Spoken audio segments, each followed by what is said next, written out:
So hello everyone, welcome to our channel JMD digital classes. हम लोग बात कर रहे थे ईवीएस पीआरटी की और हमने 2021 के कैंसल्ड एग्ज़ाम के फर्स्ट हाफ में 15 क्वेश्चन कर लिए थे कंप्लीट। आज उसके सेकेंड हाफ में आखिर के 15 क्वेश्चन देखने वाले हैं। तो आइए शुरू करते हैं और साथ ही साथ आप इसे सॉल्व करते चलिए और देखते चलिए कि आपके कितने क्वेश्चन हो रहे हैं सही। आज के इस वीडियो में टोटल नंबर ऑफ़ क्वेश्चन होंगे 15। तो पहला क्वेश्चन है आपके सामने, कह रहा है कि नासिक में कुंभ मेला किस नदी के तट पर लगता है। नासिक में जो है कुंभ मेला किस नदी के तट पर लगता है। शिप्रा, नर्मदा, गोदावरी या ताप्ती। बताइए, नासिक का कुंभ मेला जो है किस नदी के तट पर लगता है। तो इसका राइट आंसर हो जाएगा आपका ऑप्शन नंबर सी, गोदावरी नदी के किनारे लगता है नासिक में कुंभ मेला। नेक्स्ट है संध्या क्या था। जो संध्या है वो क्या था। एक भजन है, अखबार है, राजनीतिक दल है या धार्मिक संस्था है। क्या है संध्या। तो देखिए, अगर संध्या की बात करेंगे तो संध्या जो है एक अखबार है। ये दैनिक अखबार है जो बांग्ला भाषा में निकलता था। किस भाषा में? बांग्ला भाषा में प्रकाशित होने वाला दैनिक अखबार था। तो ये हो जाएगा आपका संध्या एक समाचार पत्र है।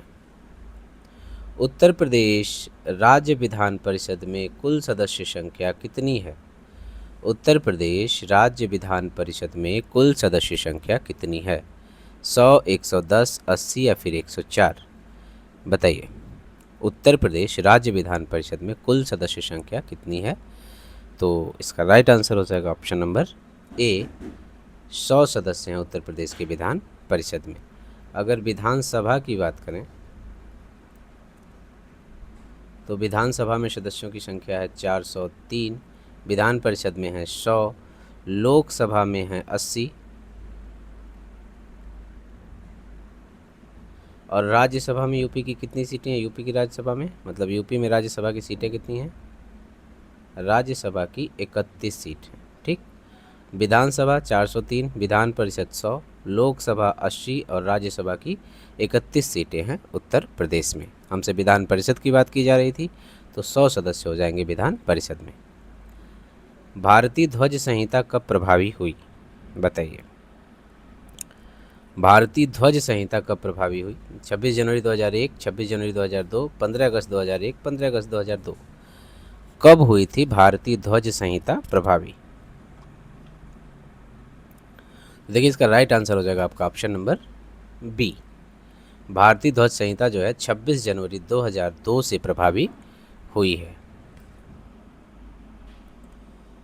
नेक्स्ट है जन गण मन। राष्ट्रगान जो है हमारा जन गण मन की हिंदी संस्करण को संविधान सभा ने भारतीय राष्ट्रगान के रूप में कब अपनाया। जनगण मन के हिंदी संस्करण को संविधान सभा ने भारत के राष्ट्रगान के रूप में कब अपनाया था, ये आपको बताना है। 24 जनवरी 1950, 26 जनवरी 1950, 15 अगस्त 1947 या 26 नवंबर 1947 कब अपनाया गया था जनगण मन को संविधान सभा द्वारा राष्ट्रगान के रूप में। तो इसका राइट आंसर हो जाएगा आपका ऑप्शन नंबर ए, 24 जनवरी 1950। 17वीं लोकसभा के अध्यक्ष का नाम बताइए। तो देखिए, वर्तमान में तो जो लोकसभा चल रही है वो है आपकी 18वीं 18th लोकसभा चल रही है, लेकिन 17वीं के भी थे ओम बिरला और 18वीं के भी हैं ओम बिरला। तो कुछ भी नहीं बदला, लोकसभा अध्यक्ष ओम बिरला साहब हैं। 17वीं के भी यही थे और 18वीं के भी जो वर्तमान लोकसभा चल रही है इसके भी अध्यक्ष आपके ओम बिरला ही हो जाएंगे। भारत में अंतर्राज्यीय परिषद का अध्यक्ष कौन होता है। भारत में जो है अंतर्राज्यीय परिषद का अध्यक्ष कौन होता है। राष्ट्रपति, उपराष्ट्रपति, प्रधानमंत्री या फिर केंद्रीय गृह मंत्री। कौन होता है भारत में अंतर्राज्यीय परिषद का अध्यक्ष। तो अंतर्राज्यीय परिषद का अध्यक्ष होता है आपका, इसका राइट आंसर हो जाएगा ऑप्शन नंबर सी, प्रधानमंत्री। अंतर्राज्यीय परिषद में दो बातें याद रखिए कि आर्टिकल 263 अनुच्छेद 263 के तहत अंतर्राज्यीय परिषद का जो गठन होता है ये किया जाता है भारत के राष्ट्रपति के द्वारा। भारत के राष्ट्रपति के द्वारा अनुच्छेद 263 के तहत अंतर्राज्यीय परिषद का गठन किया जाता है और इसका जो अध्यक्ष होता है वो होता है देश का प्रधानमंत्री, यानी कि वर्तमान समय में प्रधानमंत्री नरेंद्र मोदी अंतर्राज्यीय परिषद के होंगे अध्यक्ष।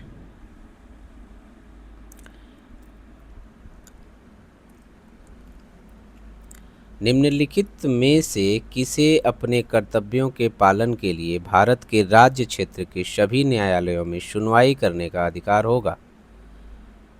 क्वेश्चन एक बार फिर से देखिए। निम्नलिखित में से किसे अपने कर्तव्यों के पालन के लिए भारत के राज्य क्षेत्र के सभी न्यायालयों में सुनवाई का अधिकार होगा?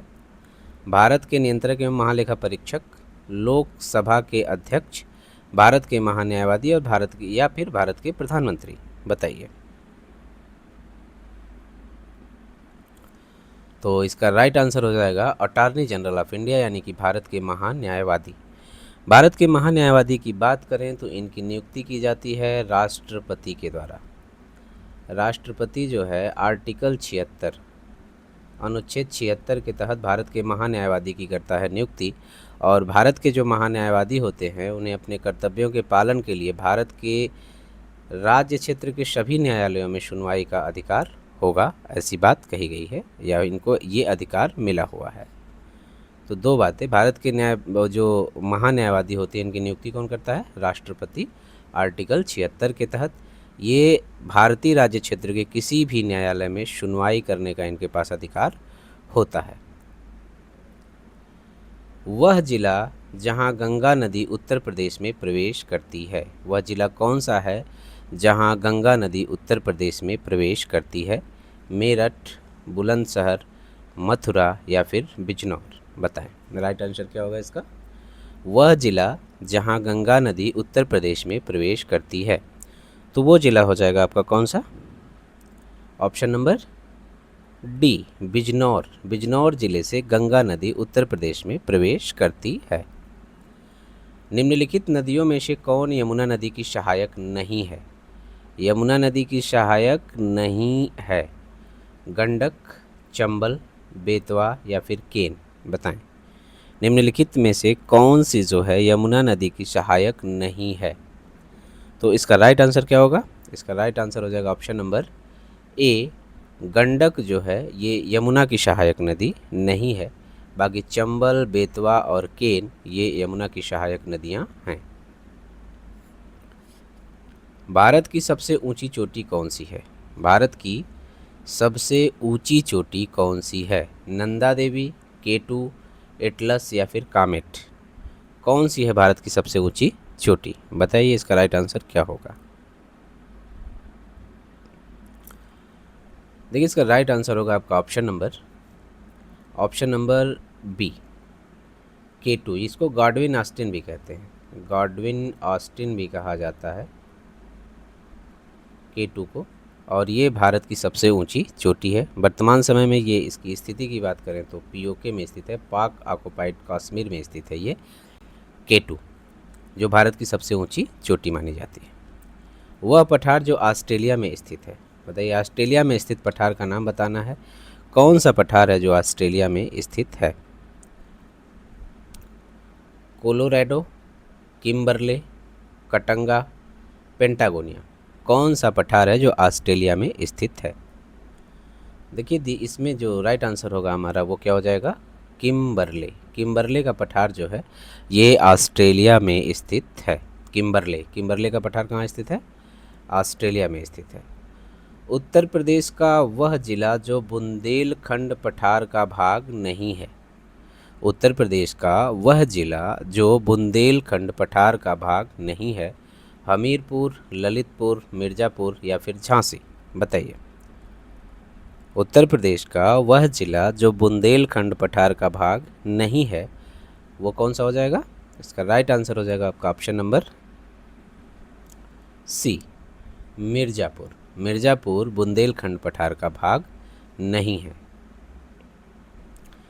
किसे दुधवा राष्ट्रीय उद्यान, निम्नलिखित राज्य में से किसमें दुधवा राष्ट्रीय उद्यान स्थित है? बताइए।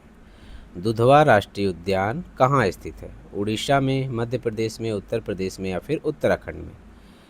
किस राज्य में स्थित है दुधवा राष्ट्रीय उद्यान? तो देखिए, अगर दुधवा राष्ट्रीय उद्यान की बात की जाए तो ये स्थित है आपका उत्तर प्रदेश में। उत्तर प्रदेश के लखीमपुर खीरी जिले में स्थित है आपका दुधवा नेशनल पार्क या दुधवा राष्ट्रीय उद्यान। उत्तर प्रदेश के लखीमपुर खीरी में स्थित है दुधवा नेशनल पार्क। आज का आखिरी सवाल है, मैटूर बांध का निर्माण किस नदी पे हुआ? मैटूर बांध का निर्माण किस नदी पर हुआ? गंगा, कावेरी, महानदी या फिर सतलज? बताएं, मैटूर बांध जो है किस नदी पर स्थित है? तो इसका राइट आंसर हो जाएगा आपका ऑप्शन नंबर बी, कावेरी नदी पे स्थित है मैटूर बांध। तो ये टोटल हो गए आज के 15 क्वेश्चन। आप लोग बताइएगा कि कितने हुए हैं सही। अब मिलते हैं अगले वीडियो में उत्तर प्रदेश शिक्षक पात्रता परीक्षा 2019 के क्वेश्चंस के साथ। तो फिर यूं ही पढ़ते रहें, मुस्कुराते रहें। मिलते हैं अगले वीडियो में, तब तक के लिए धन्यवाद।